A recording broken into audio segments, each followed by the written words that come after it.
Welcome to the Self-Storage University podcast, where you will learn the correct way to identify, evaluate, negotiate, perform due diligence on, renegotiate, finance, turn around, and operate self-storage facilities. And now, here is your host, a partner in one of the largest real estate portfolios in the U.S. with nearly $1 billion of holdings, Frank Rolfe. Synergy versus diversity. Any self-storage owner faces this difficult decision when they go to buy their second property. This is Frank Rolfe, the Self-Storage University podcast. We're going to be talking about the role of synergy versus diversity in building your portfolio. Let's first start off with synergy. Now, what does synergy mean when buying that second, third, fourth, fifth, however many storage facilities you buy? What is it? Well, synergy is when you buy them all near each other. The basic concept is by having them clustered together, it makes lots of things better. What does it make better, you might say, if you buy them all in the same general location? Well, number one, easier management. It's not uncommon for a clustering of self-storage facilities to be managed by just one manager. Or if there's several of them that all have individual managers, still having one person who then oversees those managers. So that's the first key advantage to synergy is management and ease of management.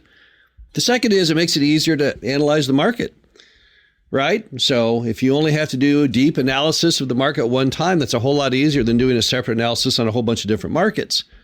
So many people feel they can become over time have a mastery of that market, and therefore they save themselves the difficulty in analyzing several different locations. Also, you have cost savings potentially, because if you share that manager over several properties, that will give you a lower cost per property. And it may not just be the manager, it might be a maintenance person. Heck, you might even have joint agreements to mow. All kinds of things can be done when you have several properties close to each other. So cost savings would be another synergy decision. And then you can also possibly get a better quality manager, because if you share a manager between several facilities, you can obviously probably pay more, because each facility can kick in a little money, and you can probably pay one manager who manages several properties more, obviously, than you could if they were just managing one property. It's also sometimes easier for lending, because you can often just use one bank. If we're going to go ahead and have several storage facilities near each other in one general market, well, that same bank probably will make a loan in each of those same areas. Why would they not? Why would they make one loan but not more than one?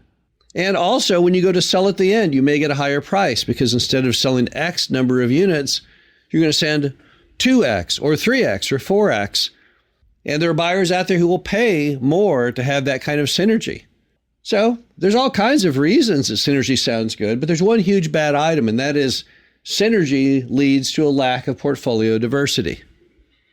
Now, what does diversity mean? Diversity means basically spreading risk. A mutual fund, for example, the reason that people buy a mutual fund as opposed to one stock in the stock market is you get a whole bag of stocks. Some stocks go up, some stocks go down, some don't move at all, but in general, it gives you a little better risk adjustment. Because if that one stock were to plummet and you owned only the one stock, you'd be much greater damaged. If you had a bag of 100 stocks or 200 stocks and one stock went down, that might only impact your investment by 0.5% or 1%, even if that stock was completely wiped out.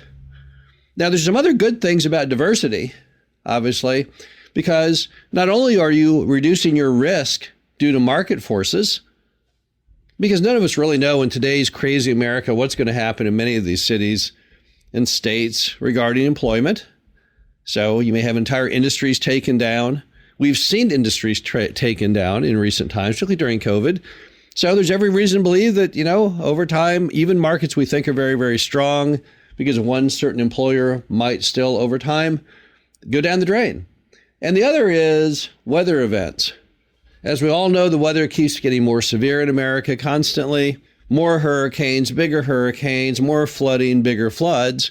More fires, bigger fires. So what could happen is if you have everything in one defined market and you had some kind of horrible, horrible weather event, it could potentially take out all of your holdings, right? Whereas if you were diversified, it wouldn't. If you had a giant hurricane and took out one of your storage facilities or did damage to it, if you had nothing else in that general vicinity, then more than likely you would not have any additional problems because you would only have weather in that one spot. So when we talk about synergy versus diversity, what are we really talking about? We're really talking about risk. So the key question is, how risk averse are you? If you're extremely risk averse, if you say, I hate risk in all forms and fashions, I want nothing to do with risk, well, then clearly you would want a diverse portfolio. Because by having self-storage facilities spread over a number of markets and areas, you are going to protect yourself from all kinds of occurrences. However, if you say, no, I am very risk tolerant, then perhaps it will work for you having a more synergistic portfolio, because you're going to have to accept on the front end that there are problems, but there are additionally good things about having everything clustered together. Now, there's one other item that you have to talk about when you talk about synergy versus diversity. That's just simply, how sold are you on that market? Because you're banking a lot on that one specific spot. Now, not all of America is built the same economically. There are some cities, some markets that are much more attuned with the modern America than the old. There's some industries right now that are seemingly dying while other ones are being born. You saw that happen in a big way during the whole rise of the internet and technology.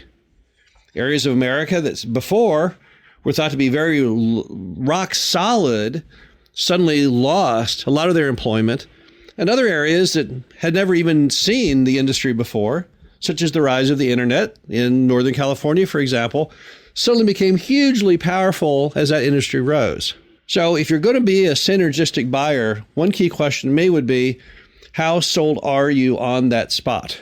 If it's a market you don't feel that secure with, you're not that excited about, then why would you want to synergistically build a portfolio around a market that is not that strong to you? However, if you feel this market has a great future and a great current, both near term and long term, if you feel that this is actually an opportunity for you to get in on the ground floor of a market that you feel very confident with will grow and even be better over time, well, then that may mean that synergism would work for you because you believe that's strong. Remember that when you're in the self-storage industry, you're still in the real estate industry, and that means location, location, location. You cannot get away from that. So as long as your location is terrific, you should do well, because the storage facility's demand and its rents will be a function of how strong that area is. But if you're a market that grows weaker over time, even though you may be the best storage manager and operator in the history of the world, you'll probably still not do well because you'll be battling the simple fact that your market is declining on a regular basis. And that's going to cause you a lot of problems. It really isn't fair, because you want your future in storage to be judged based on your performance and not that of your market. So again, synergy and diversity, they're both very important items. They have very big considerations. There's good things and there's bad things, but the key is you've got to pick out what is right for you. No one can make that decision other than you. If you think about it, really, with your future at stake as an investor, it's absolutely important that when you do make that decision, that you make it with full forethought on what you were achieving by picking one over the other, and to have a plan and strategy as to why you accepted or did not accept that risk, and acknowledging to yourself that you're making this path forward because that's what's best for you. This is Frank Rolfe, the Self-Storage University podcast. Hope you enjoyed this. Talk to you again soon. Thank you for listening to the Self-Storage University podcast. Be sure to visit us at ssupodcast.com, where you can learn the correct way to identify, evaluate, negotiate, perform due diligence on, renegotiate, finance, turnaround, and operate self-storage facilities.